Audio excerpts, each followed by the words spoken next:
amigos, en Cruzando Fronteras en este tiempo de Pascua de Resurrección, contamos en nuestro programa con Poldo Antolín Aguilar, que es religioso de los Sagrados Corazones y especialista en historia del arte. También es párroco de la Virgen del Camino en Málaga. Con Poldo vamos a hacer un repaso por toda la historia del arte a este tema de la resurrección del Señor. Desembocaremos en el arte contemporáneo. Al ser la resurrección algo no tangible, el arte contemporáneo es más abstracto y va más a las impresiones, lo cual nos va a venir muy bien para abordar la resurrección. En las diferentes explicaciones, Poldo nos contará en qué textos bíblicos se han apoyado los diferentes artistas. Además, en nuestro programa de hoy contaremos con la participación de la cantautora Susana Melero Leal, que es miembro del grupo ICIS y que le va a dar una sorpresa a Poldo con su presencia.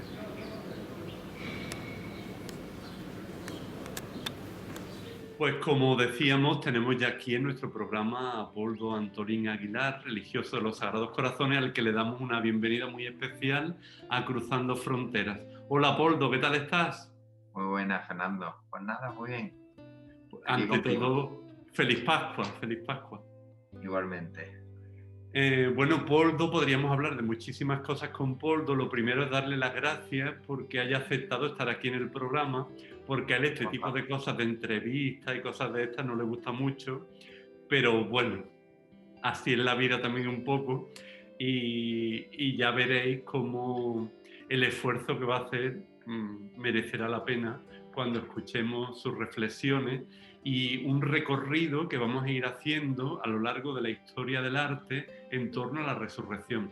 Pero antes vamos a pedirle a Poldo.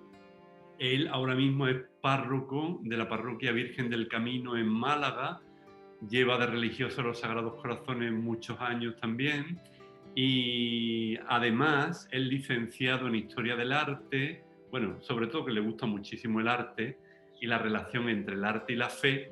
Y luego hay otra dimensión, pero esto ya sería para otra entrevista, que sería más la parte de espiritualidad. Él es especialista, además de, bueno, especialista, él dirá que entre comillas, en la espiritualidad de los Sagrados Corazones, pero también en la espiritualidad ignaciana, en el acompañamiento en la vida ordinaria. De Pero claro, especialista poco, ¿eh? esto nos daría para otra entrevista. Así que lo primero, Poldo, yo creo que muchos de tus parroquianos, de tu familia, de los amigos que van a ver esta entrevista, dinos cómo te sientes tú ahora como párroco en Virgen del Camino. Pues nada, muy bien. Llevo ya aquí 6 años. Me parece que fue ayer, pero llevo ya 6 años. Yo creo que ya, pues, no sé, pues conozco, ¿no? Además, el sitio es una parroquia que, bueno, que por donde está ubicada, pues tiene muchos frentes. Tiene muchos frentes. Después hay, bueno, eso está en una zona así bastante necesitada, ¿no? La Cáritas está muy desarrollada, hay muchas atenciones, pero la misma gente que viene a la parroquia, pues viene con, aunque no sea para Cáritas, digamos, ¿no? Pero viene que reconoce muy fácilmente sus limitaciones, ¿no? Estamos 3 hermanos en la comunidad, trabajamos muy en equipo, los tres, aunque nos distribuyamos un poquito las cosas de la parroquia. Y nada, y muy bien. Después, además, una parroquia que están aquí los Hermanitos de Jesús también. Está el movimiento del MAC, que tiene mucha fuerza porque nacieron aquí en el barrio de Dos Hermanas. Y nada, y ahora ya que hemos salido un poquito de la etapa así más de confinamiento, pues retomando todo con más, no sé, con más alegría también, porque siempre el que haya un poquito más de movimiento de pastoral. Esta semana acabamos de terminar un cursillo prematrimonial, que muy bien, una oportunidad también para acceder, pues, a gente que no frecuenta tanto la iglesia, pero que se van muy contentos, ¿no? Por lo que descubren. Y no sé, vamos, es que me podría poner a hablar de la parroquia y no paro, ¿no? Muy bien, muy bien. Pues eso es buena señal también. Pues sí, como seguramente tendremos otra ocasión de otra conversación para Cruzando Fronteras, pues ya podemos apuntar también otros asuntos en torno a esa dimensión más parroquial. Pero, Poldo, yo quería preguntarte hoy qué relación hay entre el arte y la fe y cómo el arte y la fe te han inspirado a ti de una manera especial a lo largo de tu vida? Bueno, yo, o sea, a mí el arte me ha gustado, yo creo que desde, no sé, desde el colegio, desde alguna inquietud así con algunos amigos, algún cura que también pues me hacía descubrir cosas en el arte y no sé, siempre me ha gustado, me ha parecido como decía un profesor en la facultad, que es una forma privilegiada para pensar y para sentir, ¿no? Para unir esos dos verbos que a veces se contraponen y sin embargo en el arte pues se juntan, ¿no? Y después con la fe pues me parece que, no sé, que hay una relación muy estrecha, ¿no? Siempre hay un mensaje el que tenemos los cristianos que se desea transmitir y el arte es un medio privilegiado para lograrlo, ¿no? Bueno, a la historia del arte, pues claro, la Iglesia ha cuidado muchísimo esa transmisión, ¿no? Más lo ha descuidado últimamente, pero siempre la Iglesia ha sido muy consciente, ¿no? Del valor tan grande que tiene la fe para transmitir, pues verdades que muchas veces la palabra se queda corta. Ujú. Pues si quieres, vamos en este recorrido que vamos a hacer a lo largo de la historia del arte por algunas etapas y por algunas obras concretas que nos revelen un poco esa resurrección del Señor. Si te parece, nos vamos al comienzo, que no tenemos tantas representaciones de la cruz ni de Jesús, pero cuéntanos un poquito al principio qué pasó en torno a la resurrección y al arte. Bueno, eh, o sea, yo lo que diría es como que cuando comienza el cristianismo, ¿no? Claro, y se tiene ese mensaje de la resurrección de Jesucristo, pues nace en un contexto judío en el que no hay representación de los religiosos. Entonces, ni siquiera representaciones del Jesús histórico, ¿no? De Jesús por Galilea o de la misma pasión, ¿no? Que después va a tener tantísimo protagonismo en la historia del arte, pues no existen hasta el siglo cuarto. Entonces, al comienzo, la Iglesia, a la hora de transmitir su mensaje o sus verdades, pues lo hace más con signos, con símbolos, que no con arte así tan figurativo, ¿no? Y a mí hay y quizá, no sé, como quizá de las primeras representaciones así, que no es directamente sobre el hecho de la resurrección, ¿no?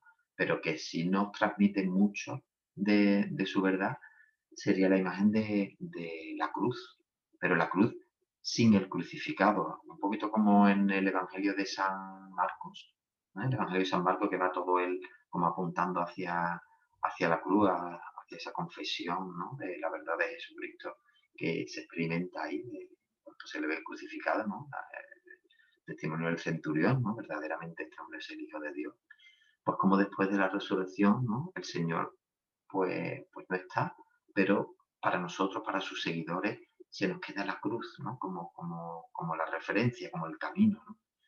Una cruz, como digo, que empieza a pasar como de ser signo de muerte a ser signo de victoria, porque ya no está el crucificado, ¿no?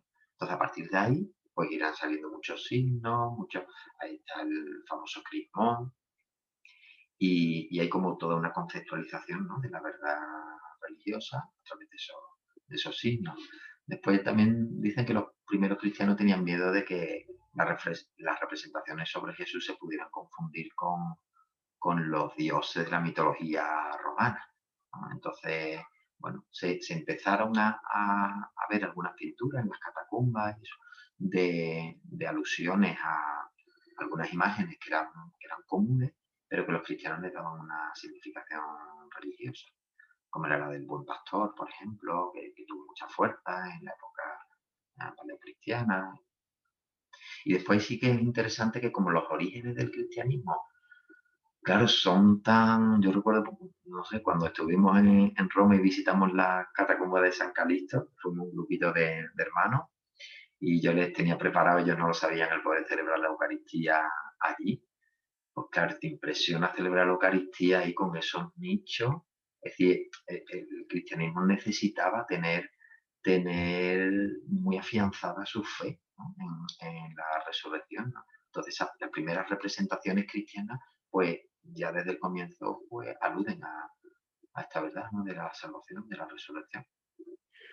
Y tenemos que seguir avanzando en la historia y ya nos encontramos en la Edad Media con esa bifurcación entre Oriente y Occidente, entre diferentes maneras también de interpretar y de vivir la propia fe. Entonces, ¿qué diferencia verías tú fundamentalmente entre la sensibilidad de Oriente y la de Occidente? Bueno, eso dicen que mientras que en Occidente estamos como más preocupados por la pregunta por el cómo, ¿no? Entonces, pues somos como más narrativos, ¿no? O vamos todo muy secuenciando las cosas.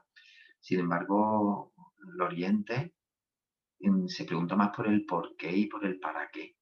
Entonces, habrá muchas representaciones de la resurrección después en el arte occidental, pero en la Iglesia ortodoxa, en el Oriente, ¿no? Lo que se representa son los iconos, ese arte sacro no sé, como que ha marcado tantísimo, ¿no? La historia del arte tan importante. Recuerda que los iconos no son tanto para verlos como cuanto para ser vistos, ¿no? Por ellos. Y es como ahondar desde dentro de la fe en, en el mensaje, ¿no? En la verdad, podríamos decir, en el significado que tiene. ¿No? En este caso, la resurrección. A ellos no les interesa cómo fue, ¿no? Cómo se narró, si están los ángeles, si vienen las mujeres, si no es tanto eso, aunque sí que hay algunos iconos que se apoyan en los textos bíblicos, ¿no? Cuanto en la verdad. Entonces ahí está la anástasis, el descenso a los infiernos, que para nosotros es un poquito, no sé, como que nos puede echar para atrás, pero que sin embargo para ellos pues refleja la verdad, ¿no? ¿Para qué resucita Jesús, ¿no? Pues resucita para compartir nuestra muerte, para matar la muerte con su muerte y para ir allí al lugar de los infiernos a rescatar a nuestros padres, ¿no? A Adán y Eva y a toda la humanidad caída. Y dicen que lo coge como de las muñecas, ¿no? Ni siquiera como pidiéndole, pero te coge de las muñecas, ¿no? Y en un movimiento hacia arriba, ¿no? Poderoso, pues los libera, ¿no? Rompiendo las cadenas, rompiendo las puertas del infierno, por eso siempre aparece el resucitado, casi siempre con el blanco, ¿no? Con las ráfagas de luz, y rompiendo esas puertas del infierno para rescatar y sacar de ellas a los condenados, ¿no? Que están allí. Entonces, esa verdad que trae la resurrección de, eso, ¿no? De liberación, de movimiento ascendente, de levantar, ¿no? De saltar. Ujú. ¿Y algunas obras más que te gustaría destacar de Oriente? Bueno, es que los iconos, claro, los iconos que es un mundo. Meterse en un icono, a mí uno de los primeros libros que me regalaron, el padre Ramón, ¿verdad? La teología de la belleza, era sobre el arte del icono. Y y era continuamente textos de padres de la iglesia y reflejaba la verdad, el misterio de la vida de Jesús en el icono, ¿no? Y bueno, meternos en el icono, eso es como un mundo, ¿no? Está todo muy elaborado teológicamente, todo tiene su porqué, su verdad. Y ya te digo, yo creo que quizá de resurrección junto con el descenso a los infiernos es importante el icono de María Magdalena, que después en la historia del arte lo lee Tángere, ¿no? No me agarre, con toda la evocación del cantar de los cantares, que está en el mismo Evangelio de San Juan y que se recrea en el icono con el jardín, la tumba. Y después también está siguiendo también los evangelios las mujeres piróforas, ¿no? Las que van con los perfumes para ungir el cuerpo de Jesús y se encuentran en la tumba vacía. También es otro de los iconos. Aunque quizás, como te digo, el que tenga más fuerza no sea ese narrativo, sino el más de significado, que es el del descenso a los infiernos. Y que nosotros celebramos el sábado santo, pero que es verdad que en nuestra liturgia está mucho más, bueno, menos presente. Ujú. Y luego en Occidente, en el románico, tendríamos, por ejemplo, el Pantocrator. Bueno, claro, la Edad Media, el Pantocrator es como, no es, no es tanto la resurrección o el momento de la resurrección, ¿no? Cuanto a la representación del Cristo glorioso. En eso sí se asemeja un poco a los iconos, ¿no? De hecho, tiene mucha influencia el arte románico por el arte bizantino. Y, y bueno, sí es la representación de Jesucristo glorioso como Señor del universo, por encima, ¿verdad?, de todo, en esa mandorla mística que es como la unión de los dos círculos, ¿no? El círculo es la perfección, pues sobre la perfección de la perfección, y Jesucristo, luz del mundo, triunfante, glorioso, ¿no? Que muchas veces aparece como Cristo juez, pero bueno, no es solamente Cristo juez, ¿no? Sino que Cristo glorioso, el Cristo que podemos decir cósmico, ¿no? Que también podríamos. Y bueno, también alguna manifestación en el naturalismo o en otro movimiento que considere. Bueno, es que, claro, todo lo que es románico y todo eso sí es un poquito más, así, no más, como más majestuoso, más estático, más solemne, más como cara a la eternidad, ¿no? Pero después yo creo que en parte por el influjo de San Francisco, por el naturalismo, después por posteriormente, ¿no? En la espiritualidad más de la devoción moderna, del considerar los evangelios, de introducir el sentimiento, pues empieza a haber ahí un tipo de representación en la historia del arte que es más, bueno, que será ya casi el inicio, ¿no? El final del gótico y el inicio del renacimiento, que tiene, bueno, hay representación, a mí me gusta mucho, no es, tampoco es propiamente la resurrección, es a lo mejor más la crucifixión, es Jesucristo en la cruz, pero donde el costado traspasado, ¿no?, de Cristo, ¿no?, del que emana sangre y agua, pues es símbolo de vida en medio de la cruz, ¿no? Aparecen muchas veces los ángeles recogiendo en el cáliz la, la sangre de Cristo. Y todo esto que nos estás diciendo del costado traspasado de Cristo en la cruz tiene mucho que ver también con nuestra espiritualidad de los Sagrados Corazones y esta iconografía pues también la hemos utilizado. Claro, Pero yo la tuve en mi ordenación sacerdotal, fue la que pusimos, la imagen que pusimos, ¿no? El corazón ahí traspasado, sí. Y siguiendo dando pasitos poco a poco en la historia del arte, vamos llegando ya al Renacimiento y a ti también hay una iconografía de Piero de la Francesca que te gusta mucho, ¿no? Y además que es muy significativa, es prototípica, por decirlo de alguna manera. Exactamente, sí, sí. Es que si tenemos a lo mejor lo que decíamos, ¿no? En la iglesia ortodoxa, en el icono, en el arte bizantino, el descenso a los infiernos, la preocupación por esa verdad. En Occidente, como te digo, somos eso, más preocupados por narrar, ¿no?, los hechos. Entonces, es como si nos preocupara más el cómo, ¿no? El qué pasó.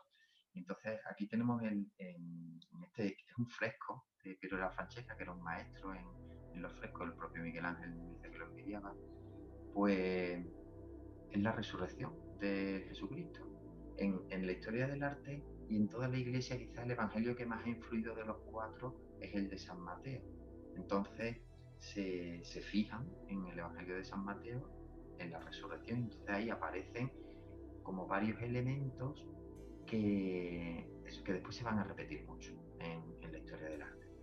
Aparecen los soldados que están, ¿no?, que se suponía que estaban custodiando el sepulcro. En el Evangelio aparece como si estuvieran, como si a raíz de la resurrección pues quedaran medio muertos o que estaban durmiendo velando el sepulcro. Hay como esa ambigüedad, ¿no?, propia de,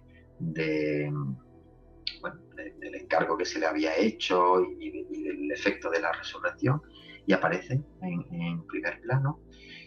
Cristo aparece saliendo del sepulcro, ¿verdad? Y como con ese pie adelantándose.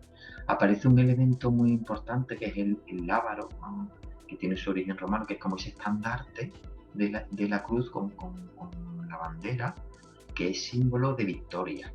Es la victoria de la resurrección sobre la muerte. Y después es muy. Y este fresco es muy impresionante porque bueno, Piero de la Francesca era matemático, ¿no? Lo dispone todo en un triángulo, la composición es muy bonita, pero sobre todo también es un maestro de la luz y el rostro de Cristo está mirándonos a nosotros directamente. Está como, y es un rostro que, sí, es una mirada que transmite como mucha eternidad también, no es así cotidiana, digamos, ¿no? Entonces desafía como al que le ve, ¿no? Nos mira a los ojos. Mientras que hay uno de los soldados, algunos están como eso, como durmiendo, y mientras que hay uno que está despierto que está sin querer mirarlo, ¿no? Como diciendo, no puedo ver, ¿no? Y ahí hay como ese juego de miradas que es muy interesante, ¿no? Y la mirada de Jesús ya resucitado hacia nosotros. Está el sudario blanco, el color blanco, ¿no? Que va a ser el color de la resurrección, aunque a veces aparece en la resurrección también el rojo, que sería más el símbolo del sacrificio, de la pasión por la que ha pasado Jesús. Pero después esa misma iconografía se va a repetir mucho en la historia del arte en el Renacimiento y posteriormente. Ujú. Y luego también tenemos un autor muy importante que es Rembrandt, que nos deja pinceladas muy interesantes sobre la resurrección. Bueno, es que, o sea, bueno, todos los artistas, claro, tienen cuadros, ¿no? Sobre Cristo y sobre la resurrección, ¿no? Pero Rembrandt, yo recuerdo que hubo una exposición en el Museo del Prado que era Rembrandt contador de historias. Entonces, como claro, no existían los vídeos y como en un solo cuadro te cuenta un poco toda la narración. Y, bueno, no es que sea así muy significativo, pero que es que él tiene una resurrección, que creo que está en Múnich, que es muy original, que es muy distinta, no tiene nada que ver con la de Piedra Francesca, porque aparece Jesús como en el sepulcro tumbado, como si el ángel le hubiera quitado la tapa del sepulcro y él saliendo. Están las mujeres, además, en la esquina de la derecha, ¿no? Las mujeres que serán las primeras testigos de la resurrección. Y bueno, es un cuadro pues más original, digamos, ¿no? Y como siempre en Rembrandt, el claroscuro, la fuerza de la luz, pues es la verdad, ¿no? Que nos intenta transmitir. El ángel tiene muchísima luz y es esa luz la que viene también sobre la tumba. Y siguiendo este recorrido un tanto rápido, claro, pero ojalá que los amigos que siguen el programa pues puedan, estamos viendo todas estas imágenes, pero luego se pueden ir a los cuadros y ahondar un poquito más en todo esto que nos está diciendo Poldo. Tendríamos que seguir con el barroco y con Caravaggio. Sí, bueno, sí, me comentaste, dices, algún cuadro así del barroco. Bueno, yo es que a veces pastoralmente, incluso, eso, ¿no? Muchas veces cuando tengo tiempo y cuando pues me gusta aprovechar alguna imagen, algún cuadro para darle uso pastoral, ¿no? Y a veces sí que he cogido el famosísimo Descendimiento de Caravaggio, que, que vino aquí a Sevilla cuando fue la Expo, ¿no? Lo trajo el pabellón del Vaticano y que está allí. Y claro, es el descendimiento de Cristo. Y además, Caravaggio, que bueno, que es tan naturalista, que tiene modelos reales, es el padre también del claroscuro, mm, es muy realista, ¿no?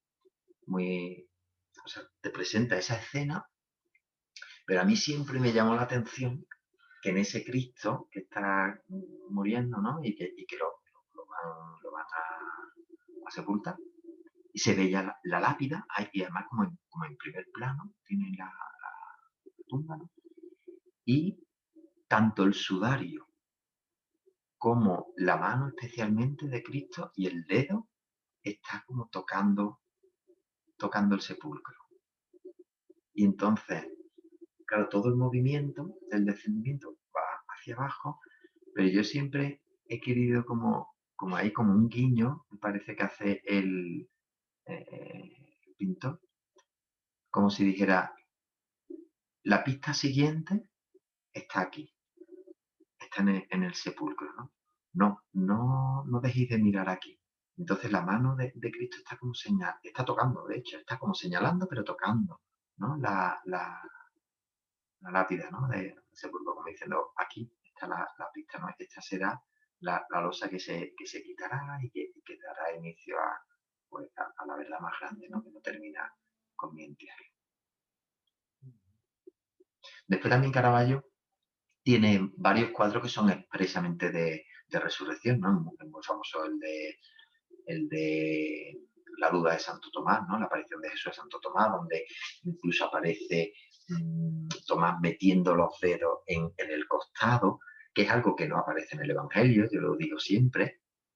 No aparece que Tomás metiera los dedos, Jesús le dice, ven, mete tus dedos en mi costado y no seas incrédulo sino creyente, pero no dice que él metió los dedos, sino que inmediatamente él ya dijo, Señor mío y Dios mío.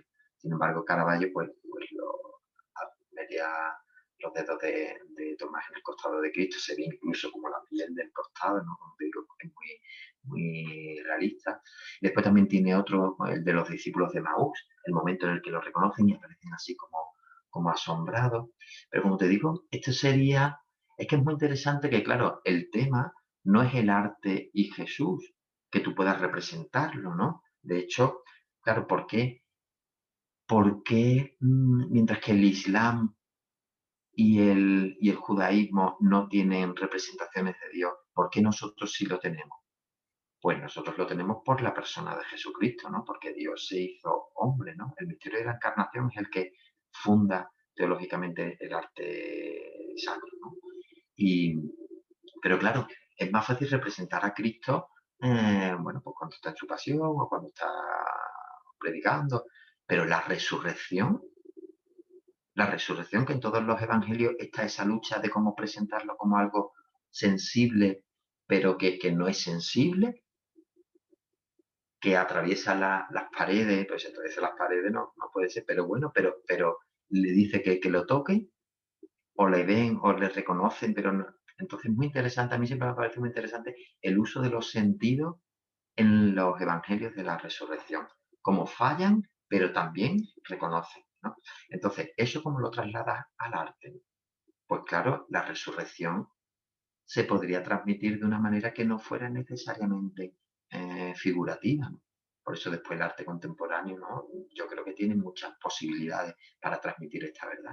Pero sin embargo en el barroco no. En el barroco se coge como realismo, como es el realismo y como es el naturalismo, pues el evangelio que toca, ¿verdad? Que hay que representar, pues se representa, ¿no? Tal cual, ¿no? Como si Jesús, como nos decía el profesor, como si Jesús hubiera revivido más que resucitado, ¿no? Que no es lo mismo la resurrección de Jesús que la resurrección de Lázaro. Jesús, una vez resucitado, ya no muere más, ¿no? Luego su presencia, su cuerpo, muy glorioso, es diferente, ¿no? Y se tendría que representar de manera diferente. Pues si te parece, Poldo, antes de llegar al arte contemporáneo, vamos a pasar por el romanticismo alemán. Bueno, yo eso, yo le propuse este cuadro pequeñito, pero muy bonito, que está en el Museo Thyssen de Madrid, La Mañana de Pascua, de Gaspar David Friedrich, que es un pintor romántico alemán muy interesante. Él es panteísta, es decir, él es de ver a Dios en la naturaleza, pero yo creo que es uno de los pintores que mejor expresa el sentimiento religioso como como el contraste, ¿no? Experimentar la inmensidad, la grandeza de Dios reflejada en la naturaleza y la pequeñez del hombre. Entonces, ese, no sé, como el Salmo, ¿no? Cuando contemplo el cielo, ¿no? Y después me miro a mí, ¿no? La grandeza de Dios frente a mi pequeñez, pues eso lo refleja muy bien este autor, ¿no? Y en este cuadro, en la mañana de Pascua, me lo regalaron a mí cuando hice la profesión, después lo hemos utilizado mucho en las Pascuas de Jerez y eso. Aparecen las mujeres cuando van al sepulcro. El cuadro tiene como dos partes. La parte de arriba es la de donde está el sol, que parece que es el único que advierte la resurrección de Cristo, ¿verdad? Y la parte de abajo es en sombra, es más oscura. Las mujeres van de espalda hacia el sepulcro, se ve el camino y los árboles muy grandes, desde abajo hasta arriba, copan, ¿verdad? El cuadro, los laterales, y está como en la primavera empezando a salir las yemas, ¿no? Y es como esa resurrección que después del invierno, después de la muerte, después de la oscuridad, vuelve a salir.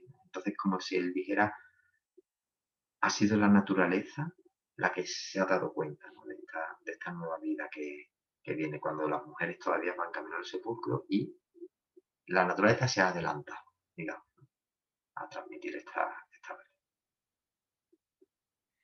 Y Poldo, tú hablabas hace un momentito de las posibilidades que tiene el arte contemporáneo para manifestar este misterio de la resurrección. Cuéntanos un poquito qué Bueno, es posibilidades. que, claro, ¿qué pasa? Es que, claro, el arte contemporáneo que muchas veces la gente no lo comprende, ¿no? O dice, uy, es que estos no saben pintar, no saben.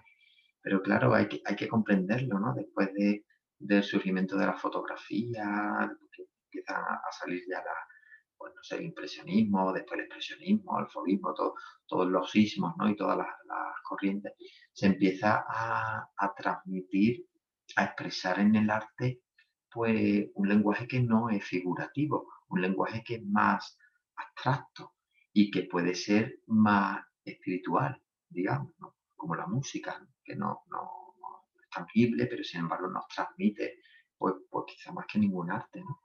Pues lo mismo ocurre con el arte contemporáneo.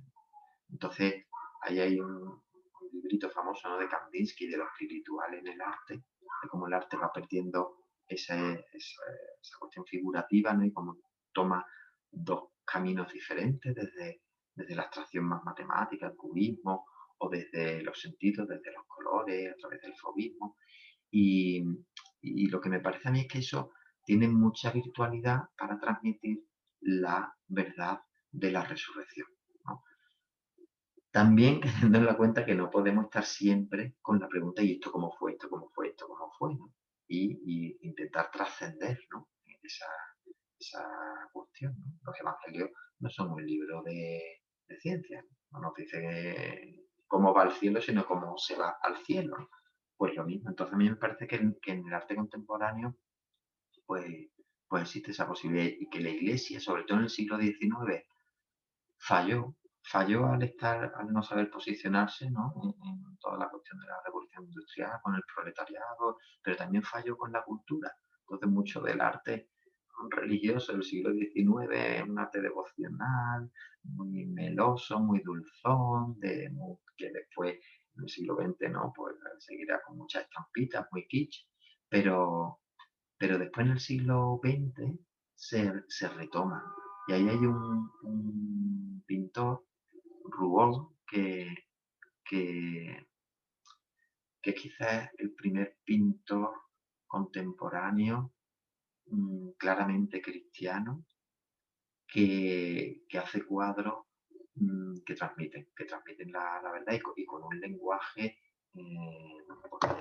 reconocido, ¿no? Reconocido también en la época. Él trabajó también en vitrales, entonces sus cuadros recuerdan a veces a vidriera, porque ponen los trazos, los ponen muy, muy grandes, como si fuera el plomo que separa los cristales, ¿no? Pero también para intentar transmitir la, la luz y la fuerza, ¿no? que traen ese color, ¿no? A través de la luz. Es un poco fobista, ¿no? Es decir, que le da mucha fuerza al color, pero sobre todo es un expresionista. Es alguien que necesita sacar fuera y transmitir, ¿no? Una vivencia interior muy, muy grande. Fue una persona también muy comprometida con los pobres, con los que sufren y con la fe. Especialmente, bueno, en la época también de las guerras mundiales, de una época donde la fe, para tener que decir algo, tiene de verdad que comprometerse con la época, ¿no? Y con la historia, y él fue el primero que supo transmitir eso en el arte. Y después tenemos también la figura de William Condon. Bueno, es que, claro, es una figura, es un pintor estadounidense muy valorado y que en un determinado momento se convirtió, estuvo en Italia, estuvo en Subiaco y creo que fue en el mismo Asís donde él se bautizó y se convirtió. Y tiene muchos cuadros, después tuvo mucha vinculación con Giussiani, de Comunión y Liberación, Y bueno, y tiene muchos cuadros de la Pasión, tiene algún cuadro, yo tengo un libro con cuadros suyos y comentarios y textos.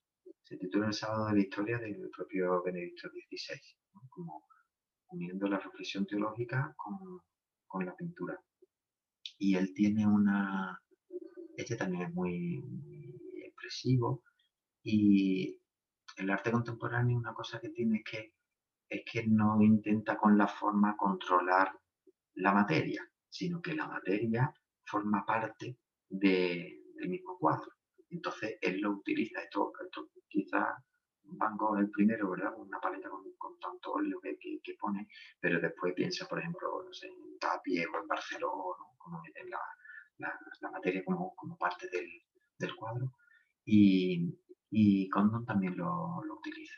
Es un autor que tiene mucha fuerza y que transmite en su cuadro de la resurrección, ¿verdad? Vuelve a algunas cosas clásicas, pues como el color blanco, como los brazos abiertos, el movimiento hacia arriba, ¿no? Pero no un lenguaje distinto, un lenguaje diferente. No se detiene en el rostro, no se detiene, no es eso que quiere transmitir. Y a mí me parece que tiene mucha fuerza y que es una manera de acercarse a la verdad de la resurrección, como diría San Ignacio, los efectos de la resurrección. ¿Qué efectos provoca la resurrección en ti? Y eso, estos artistas lo saben transmitir. Ujú. Y bueno, lo tenemos aquí muy cerquita, yendo al aula Pablo VI en el Vaticano nos encontramos con ese impresionante Cristo resucitado. Háblanos un poquito de este Cristo, que es arte contemporáneo. Bueno, es que esa escultura, es que a mí me parece que, claro, estando donde está, en el aula Pablo VI, donde son las audiencias, donde hay tantos encuentros del Papa con mucha gente, ¿no? Que pueda haber como esa escultura que creo que tiene 7 metros de alto y 20 de ancho sobre la resurrección, con esa fuerza, es como, no sé, me parece que refleja muy bien ¿no? El mensaje de la resurrección. Y viendo cosas de él, porque yo el autor nunca no sabía quién era, ¿no? Y siempre me había llamado mucho la atención porque veo ese movimiento hacia arriba, porque veo como si la misma naturaleza, ¿no? Respondiera a la resurrección. Pero leyendo cosas sobre esta obra, pues, por lo visto, él mismo, el autor, creo que se llama Fazzini, es italiano, dice: se me ocurrió la idea de representar a Cristo como si se alzara de nuevo de entre la explosión de este enorme campo de olivos, el pacífico lugar de sus últimas oraciones. Cristo resurge de este cráter abierto por una bomba nuclear, una explosión atroz de violencia y energía. Era una época donde había como mucho miedo, ¿verdad? La Guerra Fría, a una explosión nuclear, y en medio de ese temor, y como si fuera de un cráter, de esa violencia sale Cristo pacífico, victorioso y triunfante, ¿no? Y la naturaleza y esos troncos de olivo, ¿no? Donde él había estado rezando, eso, pues saltan por los aires bueno, y eso como el mensaje que en el fondo la Iglesia tiene que dar al mundo de hoy. Por eso ahí en el aula es tan grande Pablo VI, donde se va juntando todo, ya esto de finales del siglo XX, ¿no? Pero también en el siglo XXI, pues el mensaje de paz al mundo y el mensaje de resurrección. La paz es uno de los dones del resucitado, ¿no? Por lo estamos siendo muy, muy disciplinados para hacer este recorrido, pero en esta parte final de la entrevista nos vamos a relajar un poquito más, porque ya no hay que Me repasar parece. tanta obra ni tanta cosa, que desde luego es muy interesante volverlas a repasar cada uno.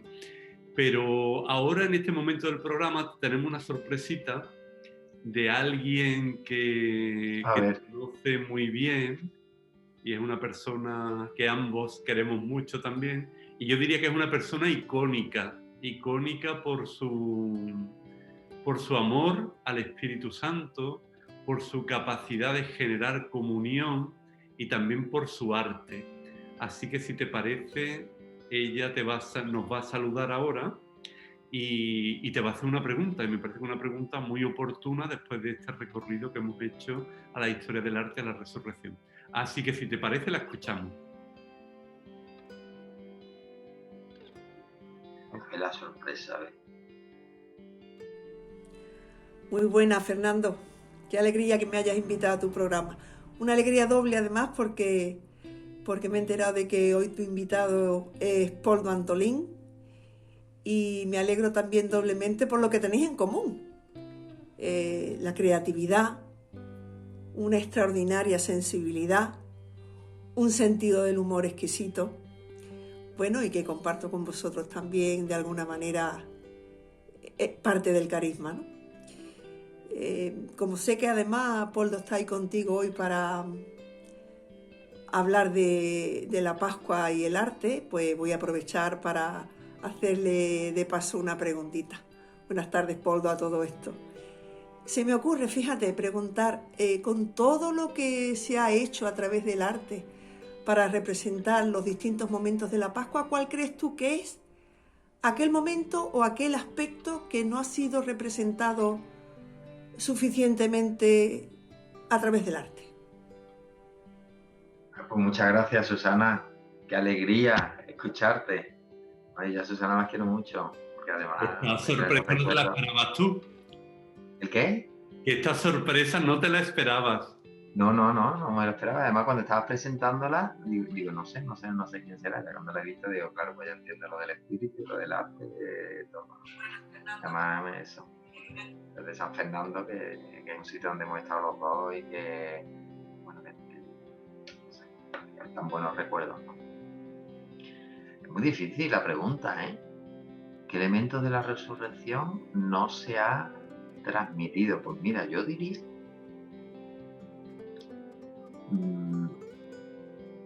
no sé, pues mira, yo diría que quizás no se ha transmitido tanto, o yo no pensaba, porque la resurrección, claro, cuando el resucitado aparece, no, sí, yo creo que sí se ha transmitido. Iba a decir el efecto de la reincorporación a la comunidad como uno de los efectos de la resurrección, ¿no? Que remata el Espíritu Santo, digamos, ¿no? Volviendo a unir, ¿no? Porque Jesús, claro, cuando los discípulos lo abandonan, va apareciendo, y va como pescando a caña cada uno, ¿no? Si María Magdalena está más llorosa, pues le habla desde una parte. Si Tomás tiene esa duda, le restaura desde la creencia. Si Pedro le ha negado, le restaura desde esas 3 veces, ¿no? Pero como un, una incorporación, una regeneración así de cada uno de vuelta a la comunidad, que quizás era el evangelio de la pesca, ¿no? Junto al lago, quizás, ¿no? Cuando come con ellos, pero bueno, y que claro que se ha representado artísticamente, pero no sé, yo diría como ese movimiento. Pero bueno, que todo es ponerse y seguro que aparecen un montón de... Mira, me está viniendo, conforme lo digo, me está viniendo el relieve que hay en el claustro de Santo Domingo de Silos, de la duda de Santo Tomás, donde, mm, donde Jesús, para que Tomás meta las manos en su costado, hace así, levanta el brazo y al levantar el brazo está separando a Tomás del resto de la comunidad. Como que la duda separa, ¿no? Entonces la composición lo aísla, ¿no? Pues sería como ese momento en el que ya restaurado, esa separación se baja y se vuelve a ver a toda la comunidad ya restaurada por el resucitado. Como el efecto comunitario, digamos. Pues yo creo que también la respuesta va mucho con Susana, así que le va a gustar y la va a animar también. Y Poldo, tenemos que ir terminando, Sí. pero tú a nivel más personal, que has tenido también encuentros fuertes con la muerte y con la resurrección en tu familia y en mucha gente querida, ¿cómo vives tú personalmente este misterio de la resurrección? ¿O cómo te ha afectado, sobre todo más en esta última etapa de tu vida? Pues, pues mira, yo ahora, y también a raíz de la pandemia y de la muerte de hermanos yo llevo un tiempo como muy sensible al, pues a la realidad de la muerte. Y, y a, pues, como sabes, se murió mi hermana no hace 2 años, con 54 años, y bueno, se han muerto amigos, conocidos, jóvenes, murió un niño del hogar, mi padre, murió hace ya más tiempo, ¿no? Es decir, que sí que me ha tocado muy de cerca, ¿no? Y, y yo veo por una parte el, lo que tantas veces insiste el Evangelio, ¿no? No sabemos el día ni la hora. Y aprender a incorporar la muerte dentro de la vida y a la vez a dejarte llevar por la corriente de vida que sigue existiendo, que el sol sigue saliendo, y ahí hay como una llamada de la naturaleza y de la vida, y yo creo que de Dios, ¿no? Que te dice hay que seguir viviendo, ¿no? Y hay que seguir viviendo, y además yo pienso que las personas que se han acercado a la muerte y las personas que han estado cerca de la muerte son las que de verdad valoran y entienden la vida. No podemos vivir sin tener presente la muerte, ¿no? La pandemia, yo digo muchas veces que es como un miércoles de ceniza continua, ¿no? Recuerda que eres polvo y al polvo volverás, ¿no? Pero ese recuerdo no es para amargarte, sino que es para ser consciente bueno, de lo efímero de la vida, pero también del don que tienes cada día de tu vida que se te regala, ¿no?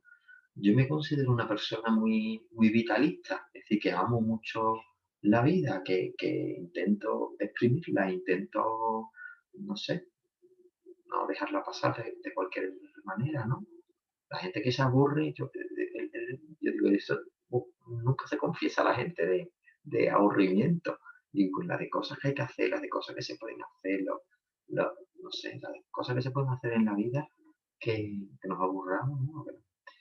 Y no sé, yo lo vivo desde ahí, sobre todo desde una apertura, ¿no? Desde una esperanza pues, en que la resurrección de Jesucristo también será para nosotros, ¿no?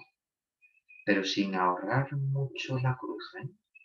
Yo sin ahorrar mucho la cruz, porque soy muy consciente de que el duelo hay que hacerlo, pero también que el duelo tiene que ser ir dando pasitos hacia adelante sin estancarse, y lo que lo permite es por una parte la esperanza futura y por otra el reconocimiento de la suerte del presente, de cada día, y vivirlo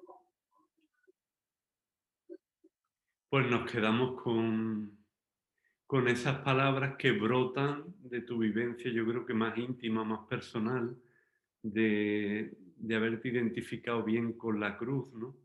Y al mismo tiempo de estar abierto a esa vida, a la esperanza y a la resurrección, que es lo que estamos celebrando en esta gran semana de la Pascua. Ojalá que esa luz y esa alegría de la Pascua nos ilumine.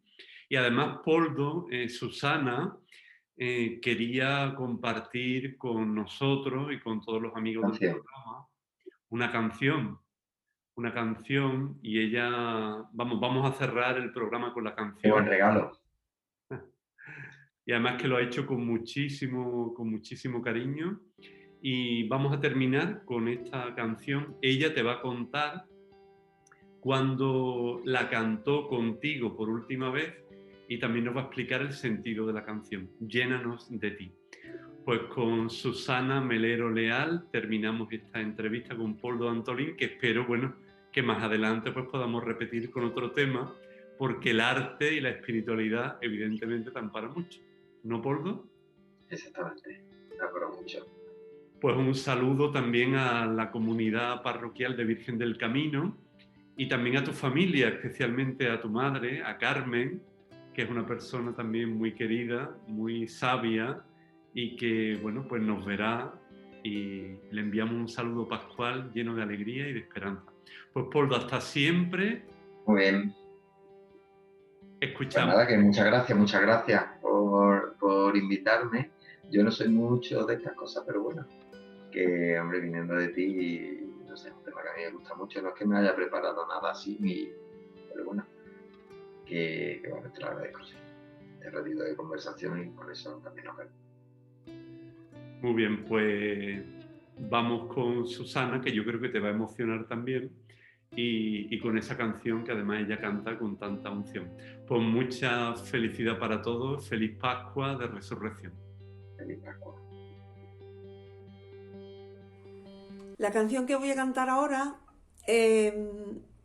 la cantamos juntos la última vez que nos vimos, si no recuerdo mal, hace un par de cuaresmas, en un retiro en el Escorial. Esta canción se llama Llénanos de ti y con ella le pedimos al Señor que nos dé presencia de Pascua en medio del mundo, que por donde quiera que estemos y pasemos, fecundemos con su palabra todo lo que la Pascua nos trae, toda esa esperanza, toda esa vida nueva, todo ese mundo de posibilidades que el ser humano recupera cuando pone a Dios en el centro.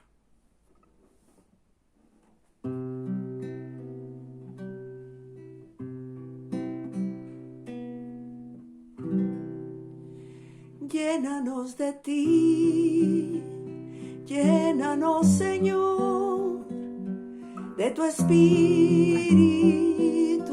de amor, que a tu voluntad le pongamos voz y para los hombres seamos bendición, y que tu palabra fecunde la tierra y tus hijos sean una buena nueva, y que tu palabra fecunde la tierra y tus hijos sean una buena nueva. Llénanos de ti, llénanos, Señor, de tu espíritu de amor, que a tu voluntad le pongamos voz y para los hombres seamos bendición, y que la esperanza